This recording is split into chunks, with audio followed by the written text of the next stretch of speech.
नमस्कार दोस्तों। आज की क्लास में हम द्विघात समीकरण का 4.3 प्रश्नावली करने वाले हैं, जिसमें प्रश्न हमें कहता है कि निम्न द्विघात समीकरणों के मूलों की प्रकृति ज्ञात कीजिए। हमें क्या करना है? मूलों की प्रकृति ज्ञात करना है। यदि मूलों का अस्तित्व हो तो उन्हें ज्ञात कीजिए, और अगर मूलों का अस्तित्व है तो मूलों को ज्ञात करना है। तो सबसे पहले हमें इसमें करना क्या है? मूलों की प्रकृति निकालना है, फिर अगर अस्तित्व हो तो उसे निकालना है। तो चलिए क्लास को शुरू करते हैं और देखते हैं कि किस तरीके से हम मूलों की प्रकृति निकालेंगे। तो मूलों की प्रकृति निकालने के लिए सबसे पहले हमें जो समीकरण दी गई है उसे देखते हैं। 2x² माइनस 3x प्लस 5 बराबर 0, ये एक द्विघात समीकरण दी गई है।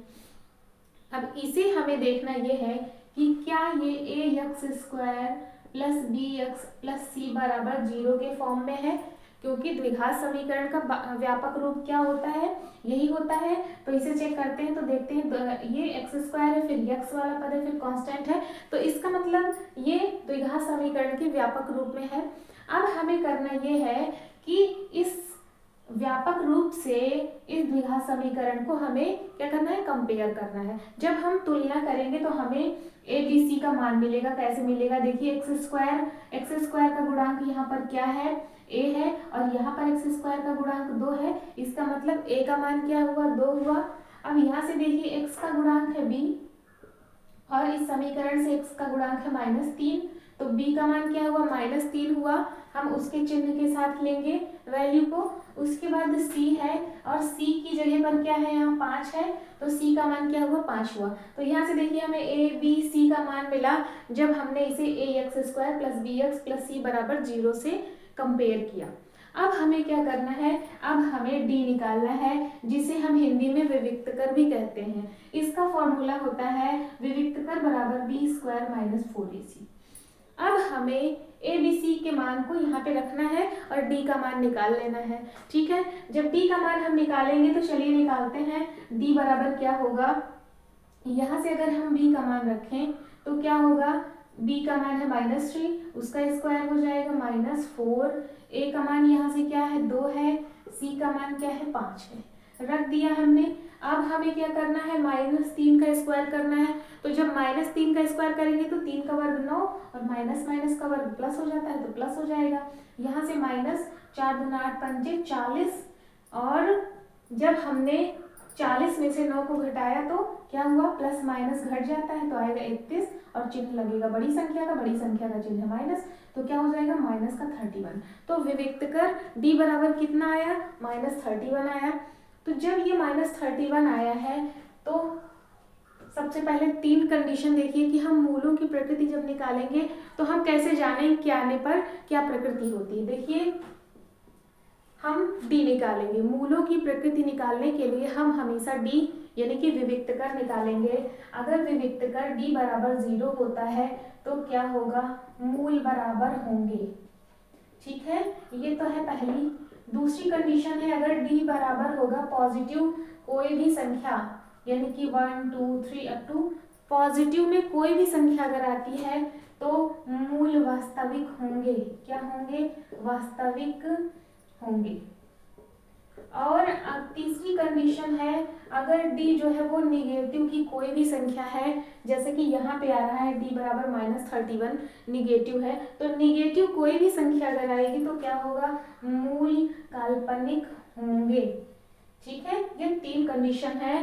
0 होने पर बराबर होंगे, पॉजिटिव होने पर वास्तविक होंगे, और निगेटिव होने पर काल्पनिक होंगे। तो ये कह रहे हैं कि मूलों का अस्तित्व यदि है तो अस्तित्व कब होगा? जब मूल या तो बराबर हो या फिर वास्तविक हो, तो उनका अस्तित्व होगा। इस पहली और दूसरी कंडीशन में अस्तित्व है, लेकिन अगर निगेटिव होगा तो अस्तित्व नहीं होगा। जैसे कि यहाँ पर आ रहा है निगेटिव, यानी कि काल्पनिक है मूल यहाँ पर, तो क्या होगा? मूलों का अस्तित्व नहीं होगा। मूलों का अस्तित्व नहीं है, और जब मूलों का कोई अस्तित्व ही नहीं है तो मूल हम कैसे ज्ञात करेंगे? ज्ञात ही नहीं करेंगे, ज्ञात ही नहीं कर पाएंगे। तो इनका अस्तित्व नहीं है, यहाँ पर मूलों का अस्तित्व नहीं, तो हम मूल नहीं ज्ञात करेंगे। अगर यहीं पर 0 या फिर कोई भी पॉजिटिव संख्या आती तो क्या करते? हम मूल निकालते, क्योंकि तब उनका अस्तित्व होता। तो ये तो हमने प्रश्न किया। चलिए अगला प्रश्न लेते हैं और देखते हैं कि हम किस तरीके से हल करेंगे। अगर अस्तित्व होगा तो कैसे निकलेगा। अगर जीरो या फिर पॉजिटिव संख्या आती है, मूलों का अस्तित्व होता है, तो हम उन्हें कैसे निकालेंगे, ये हम सीखते हैं दूसरे प्रश्न में। अब देखिए दूसरा हमारा प्रश्न है 2x² माइनस 6x प्लस 3 बराबर 0। तो इस प्रश्न में हमें मूलों की प्रकृति निकालना है। तो सबसे पहले हमें करना क्या है, हमें इसकी तुलना करनी है ax² plus bx plus c बराबर 0। ठीक है, हमने इससे तुलना की और इससे तुलना हम इसलिए करते हैं क्योंकि द्विघात समीकरण का व्यापक रूप यही होता है। जब हमने इससे तुलना की तो देखिए हमें a का मान क्या मिल रहा है, 2 मिल रहा है, b का मान हमें क्या मिल रहा है, -6, और c का मान हमने 3। तो इन सभी मानों को हम पहले लिख लेते हैं। ठीक है, तो यहाँ से a का मान है 2 क्योंकि यहाँ से x² का गुणांक 2 है, b का मान है -6 क्योंकि x का गुणांक है ये, इसके चिन्ह के साथ लेंगे, और c हमारा कांस्टेंट क्या है, 3 है। तो ये a b c है। अब इसके बाद हमें क्या करना है, d का मान निकालना है, यानी कि विविक्त कर निकालना है, और d बराबर होता है b² माइनस 4ac। अब हम यहाँ पे जब मान रखेंगे तो b का मान है -6, तो -6 का वर्ग कर देंगे, -4, a का मान है यहाँ से 2, c का मान है 3। ठीक है, सारे मान रख दिए। अब जब हम -6 का वर्ग करेंगे तो 6 का वर्ग 36, माइनस का वर्ग यानी कि माइनस माइनस का गुणा प्लस, तो यहाँ से आएगा 36। ठीक है, माइनस 4 दूना 8 त्रिक 24, ये हुआ 24 जब गुणा कर लिया हमने। तो अब 36 माइनस 24 जब हम घटाएंगे तो 6 में से 4 जाएंगे 2, 3 में से 2 जाएंगे 1, 12 हुआ। ठीक है, तो d का मान क्या आया, 12, जो कि एक पॉजिटिव संख्या है। और मैंने यहाँ कंडीशन लिखी है कि अगर d जो है पॉजिटिव आएगा तो वो क्या होगा, मूल वहाँ पर वास्तविक होंगे, यानी कि मूल जो है उनका अस्तित्व है। तो जब ये पॉजिटिव है इसका मतलब मूलों का अस्तित्व है। ठीक, जब अस्तित्व होगा तो हमें ये मूल निकालने होंगे, और जब हमें मूल निकालना है तो इनका अस्तित्व है। अब हमें मूल निकालना है, तो चलिए देखते हैं कि हम मूल जो है वो कैसे निकालेंगे। ठीक है, अब जब हम मूल निकालेंगे तो आपकी जो ये समीकरण है 2x² माइनस 6x प्लस 3 बराबर 0, इसे हम पहले लिख लेते हैं यहाँ पे। ठीक है, इसे हमने लिख लिया। ये समीकरण जब हमने यहाँ पे लिख ली तो देखिए हम किसी भी द्विघात समीकरण को कैसे हल करते हैं, x² के साथ जो होता है गुणांक उसका हम कांस्टेंट से गुणा करते हैं। तो जब हम 2 और 3 का गुणा करेंगे तो 6 आएगा, और जोड़ने या घटाने पे हमें -6 मिलना चाहिए। तो क्या ऐसी कोई भी संख्या बनी है क्या जो हमें गुणा करने पर 6 दे और जोड़ने या घटाने पर -6 दे? नहीं हो सकता, क्योंकि इसके जो गुणनखंड होते हैं 3 और 2 होंगे। क्या होंगे, 6 के जो गुणनखंड है 3 2 है, या फिर 6 और 1 है, और इन दोनों ही दशाओं में हमें -6 उत्तर नहीं मिलने वाला, क्योंकि इसके गुणनखंड अगर 3 और 2 को हम जोड़ें तो भी 6 नहीं मिलेगा, घटाएं तो भी नहीं मिलेगा। 6 और 1 जो इसके गुणनखंड है उन्हें जोड़ने घटाने पर भी 6 नहीं मिलेगा। तो भैया जब ये रूल फॉलो नहीं कर रहा है तो हम करेंगे क्या, गुणनखंड कैसे आएंगे, मूल कैसे निकलेंगे? तो इसके लिए आपको क्या करना है मैं बताती हूँ। आपको कुछ भी नहीं सोचना है। जब कभी भी आप वो जो आपका गुणनखंड वाला रूल है आप वो लगाएंगे और वो फॉलो नहीं करेगा, यानी कि गुणा करने पर हमें ये और जोड़ने घटाने पर ये नहीं मिलेगा, तो हमें कुछ भी सोचना नहीं है।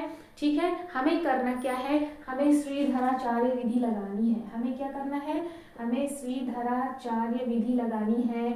और ये होती क्या है भाई, नाम तो इसके पहले कभी सुना नहीं है, तो आज सुन लीजिए। श्रीधराचार्य विधि से हम जो है गुणनखंड निकालेंगे, यानी कि मूल निकालेंगे। और कैसे निकालेंगे, ये एक फॉर्मूला होता है, ये कहता है कि जो भी हमारी जिस चर में ये समीकरण होगा, किस चर में है, x के चर में है, तो x होगा, अगर y होता तो y बराबर लिखते। तो जब x है तो x बराबर होगा -b plus minus √b² minus 4ac upon 2a, ये फॉर्मूला होता है।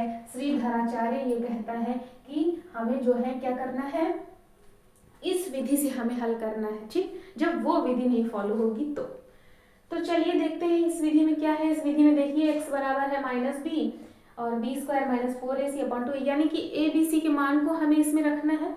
और वो abc के मान कहाँ पर है, ये हमने जो पहले निकाले हैं यही है। तो चलिए रख लेते हैं, x बराबर माइनस बी, तो बी का मान क्या था, -6 था, तो ये माइनस तो पहले से ही था, अब इस बी का भी माइनस हो गया, तो उसे हम ब्रैकेट में लिख लेते हैं। ठीक है, उसके बाद क्या है, प्लस माइनस है।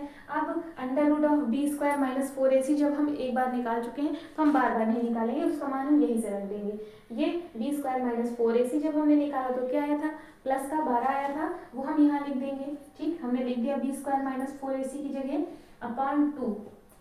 ए का मान क्या था, यहाँ से देखिए समीकरण में से 2 आया था, तो हमने ए का भी मान रख दिया। अब हम क्या करेंगे, अब हल करेंगे तो माइनस माइनस का गुणा क्या होता है, प्लस होता है, तो ये प्लस का 6 हो जाएगा, प्लस माइनस अंडर रूट 12 और 2 दूना क्या हुआ, 4 हुआ, 2 दूना 4 हुआ। अब क्या करेंगे हम, देखिए 6 प्लस माइनस 12 को हम क्या लिख सकते हैं, यहाँ से देखिए अंडर रूट 12 है, तो 12 को हम क्या लिख सकते हैं, 4 गुणे 3, 4 3 12, और ये जो 4 है इसका वर्गमूल 2 होता है, तो इसे हम 12 को हम 2√3 लिख सकते हैं, क्योंकि 4 का वर्गमूल निकल सकता है, तो 4 बाहर आ गया, वर्गमूल जब इसका निकाला तो 2 हुआ, तो 2√3 हम लिख सकते हैं, किसकी जगह, 12 की जगह, तो यहाँ पर हम 12 की जगह 2√3 लिख देते हैं बटे 4। अगर हम अंश में से 2 कॉमन ले लें, ठीक है, अंश में से हम 2 कॉमन ले लें, तो हमने यहाँ से 2 कॉमन लिया, तो अंदर क्या बचा, 3 बचा, प्लस माइनस यहाँ से भी 2 बाहर गया, तो √3 बचा। ठीक है, बटे में 4 है, तो 2 × 2, 2 दूना 4 हम काट दें, यहाँ से क्या बचा, यहाँ से 2 कट गया, तो बचा 3 प्लस माइनस √3, और हर में क्या बचा, 2। ठीक है, तो यहाँ से हमें 2 मान मिलेंगे, क्योंकि अगर एक बार हम प्लस लेंगे तो एक हो जाएगा क्या, 3 प्लस √3 बटे 2 होगा, और दूसरा क्या होगा, 3 माइनस √3 बटे 2। तो देखिए यही हमारे 2 मूल हैं। हमने यहाँ से जब इनको काटा, हल किया, तो यहाँ से हमें प्लस माइनस लगा हुआ था, तो 2 मान मिलेंगे, पहला है 3 प्लस √3 बटे 2, दूसरा है 3 माइनस √3 बटे 2। ठीक है, तो ये हमारे 2 मूल हैं और यही हमारा आंसर है, हमें यही निकालना था। ठीक है, तो इस तरीके से हमने मूलों को निकाल लिया।